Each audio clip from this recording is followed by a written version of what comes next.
Hi everyone and welcome back to the Couch Buddies, and tonight we're taking it to the sky, Dead or alive, you're coming with us.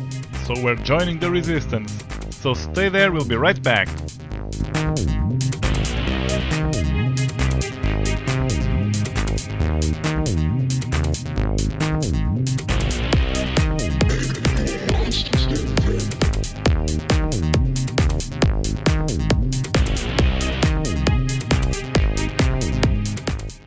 Hello, guys, and welcome to a all new Couch episode. We hope that you had a good week, and thank you once again for being back with us, where we're going to talk, about what we talk every single week: old and moldy games. Games with mold. Games with mold. I gotta tell you, I actually bought a PS4 this weekend, but more on that Sad. later on another episode. We can talk about that later on. Anyways, let's get right off to our first game, and I'm gonna talk about, of course, another Amiga classic because I've been into the Amiga. We're gonna talk about Premiere from 1992 for the Amiga, of course, and this was developed by 8-Day and published by Core Design. So, as I was trying to tell you, recently I took some time to re-explore the work of the well-renowned Amiga community contributor Martin Iveson. We already talked about him on the last episode when he mentioned Wolfchild, and previously when we talked about Jaguar XJ220. But anyways, Martin to me is like a person that is up there with people like Chris Hulsbeck, Alistair Brimble in what regards soundtracks for the Amiga, and thus I grabbed this game again, booted up FSUAE and gave it a go because I needed to remember what was the experience of this game. Now, the backstory to it. Clutch Gable is a video editor that, while working his midnight oil to edit a big screen motion picture, ends up dozing off after a hard night's work, only to be woken up by his angry boss in the next morning to inform him that the movie reels were missing. So he got the movie reels stolen during the night. And behind this theft is the one and only Grumbling Pictures, that desperately looking for a smash hit after the previous movies were a flop.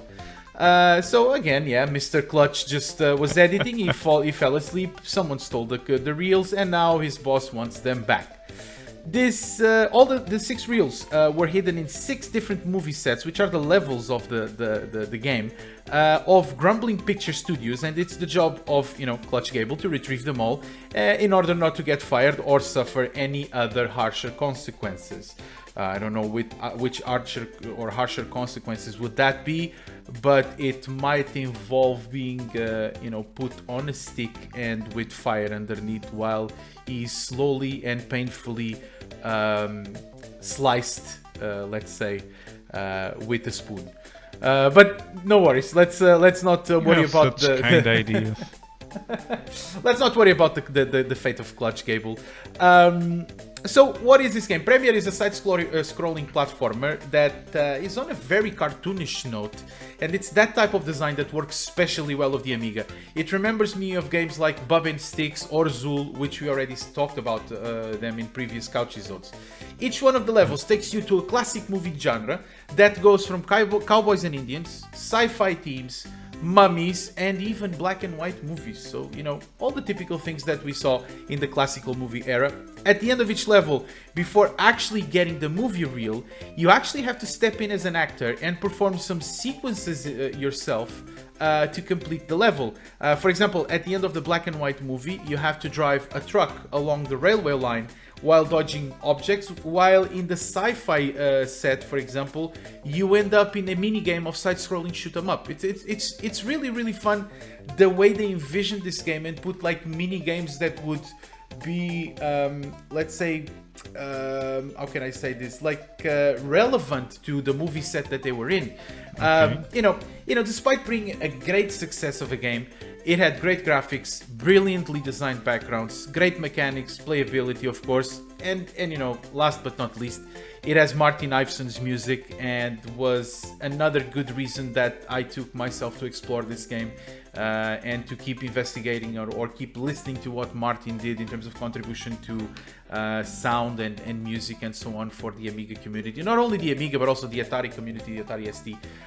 So I mean, it's a great game, guys. You just you can just fire it up and try it. I believe this is one of those games that is also available on Amiga Live, but we'll talk about that thing, you know, Amiga Live a little bit more in the next game I'll be talking about. So Blade, I guess you never played this one, but now you have an Amiga, so you have a chance to do it, right? Oh yeah, and I think this might actually be the game that gave Adobe the idea for their video editing suite.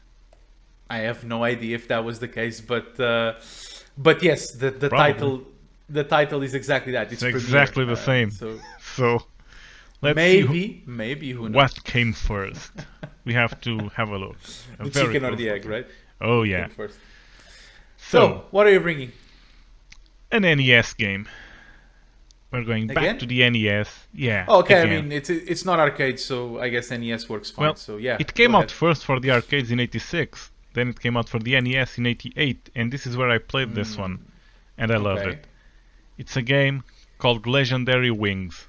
You played this one? I can't say that I remember playing it, but the name doesn't really sound strange. It sounds familiar, but I don't really remember it. I would have to look into the gameplay too. I'll let you know how the game is. So it's basically a vertical shooter, where you have the scenario just coming down and you just have enemies showing up and shooting them.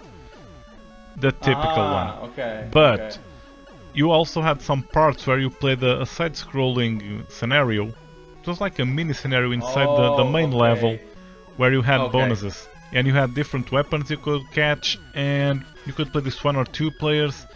The story of this game was that there was a computer called Dark that was used to help enlighten humanity. Then it turned against humanity, and the god of war, Ares, just gave two younglings, 2 warriors, the wings of love and the wings of courage. This is why you fly in the game and you have wings, and these are the legendary wings. Okay. And you have to go through all the levels, shooting every enemy you see, preferably, so you get power-ups, and just clear the game. Like any single game out there. Every level had the same basic design, where you had the level up to the boss, and at some point, like 30% of the level, you get a huge statue that would open its mouth and throw you a kind of ray that would grab you and just pull you to the side-scrolling level. Or mini level. It's a tractor beam, let's say. Yeah. Kinda, yeah. Yeah, a tractor beam. But this game was really cool, and you had really different weapons that would make the experience different with every weapon you had. And you had a secondary weapon that just dropped a kind of a mine that you had to use on some specific enemies to kill them on the ground. And this was really fun. I remember playing this for hours and hours on end. And if you get a chance, just play it today, yeah. I think that I'm not gonna say that I played this or not. I think this came up in some... I don't want to lie that I think it was a clone. It wasn't an NES clone, but probably... I mean, this was also out for the NES, but... and the SNES, I believe? Not really sure. I think it only came out on the arcades and the NES. I think I did play on this on a clone. I had a clone, but I don't really remember this game. It was so cool. And you know, especially on the multi-carts era, when you had the clones, most of the games were... I think I remember having cartridges that I actually never reached the bottom games, especially when you had those 999 games. I mean, you had to scroll and click down on each one of those. Not many of them had page down function. Yeah, so it took ages to get there. Sometimes I didn't even actually play the games on, you know, half of the table, around the 500, you know, number or something like that.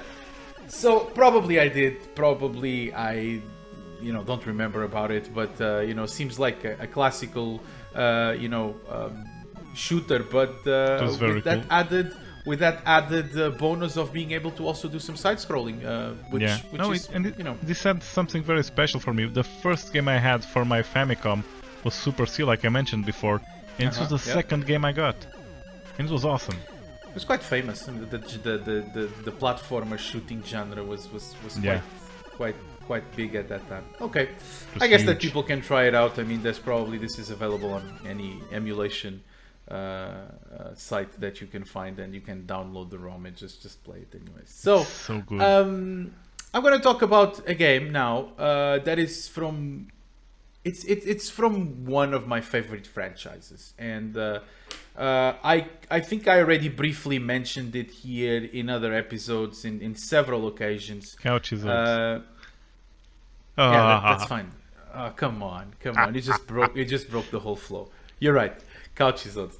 And what I'm going to talk about is Robocop 3 from 1991 for the Amiga, the Amiga version, that was developed by Digital Image Design and published by Ocean Software. Now, I got to tell you that this game was absolutely, amazing, and probably one of the first where I saw a very good usage of 3D and actually polygons that actually suited quite well, considering that Robocop is not a very round thing, and it's it has some areas that could be used with polygons very well.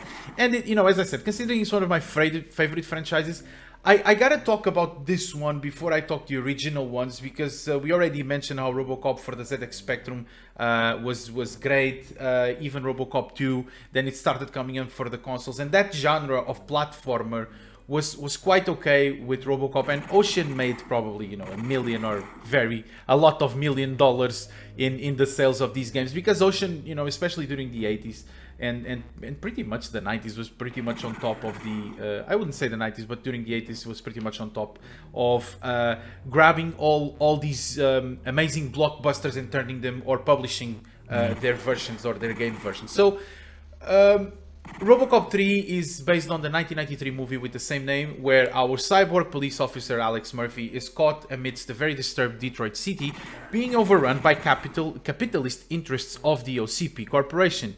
The Amiga version consists of 5 different game segments that include driving in our police vehicle, shooting enemies to release hostages, hand-to-hand combat, flying a jetpack, and this was a good part, and fighting the robot ninja. The 16-bit versions, or the 16-bit console versions, were slightly different. For example, for the Sega Mega Drive Genesis one was a shoot 'em up, kind of like the, if you remember the Terminator in the arcades, that you had a gun and you would shoot this. So this was the type of game that it was. And the ZX Spectrum continued to be a platformer because, due to the limitations of the machine, you couldn't actually do more than that. But however, you could actually use the jetpack on the ZX Spectrum version. I'm not going to dwell a lot on the technical aspects of the game because, it was overall very well received. But to me, the most important thing here was the experience, and I'll tell you exactly what it was. Being able to play a game that showed me the perspective from the eyes of Robocop was all that I wanted. I wanted to draw the gun, and I wanted to see that little thing of the targeting system coming up and, pew pew pew, shooting people and stuff like that. Especially shooting beneath the lady's skirt and hitting the guy's balls, and like in the first movie and stuff like that. I mean, that was amazing. Much like another one of my favorite franchises that I mentioned here, the Terminator. I love the shoot 'em up version on the arcades. It really felt like you were T-800, fighting there. For me, the most favorite levels of this game, or the ones that I loved the most, was the driving one, where you'd actually grab the police car and you would have to drive to the place where the situation was happening, and they would give you an address that you had to go to. And the other one was shooting the enemies. You would go into a room and you had to shoot enemies to release the hostages. So you have to use this targeting system to shoot them. And then there was a hand-to-hand combat. So these were my 3 favorite modes of this game. One of the things that I also never understood was why the movie actually came out in 1993 and the game of Robocop 3 is actually coming in 1991. And in order for us to understand why this was happening, this was a time where the game was inspired on the movie. It didn't actually have to replicate the movie at all, or it could be based on what the movie was talking about, but didn't have to be actually accurate. And this actually happened here on this game, where when Digital Image Design was developing this game, Orion Pictures actually never shared much of the details about the movie contents, and this led to actually some mistakes on the game that, for example, they mention on this game on the Amiga version that they saw Robocop on riding through the cities of Detroit on a bike, which is something that we would actually see later on the 2000, I believe, 14 reboot of Robocop that came out a few years ago. But this was a mistake, because then in the game he actually, sorry, not in the game, in the movie of 1993, he actually has a jetpack. It's not actually a bike. So it was some things that led to these mistakes.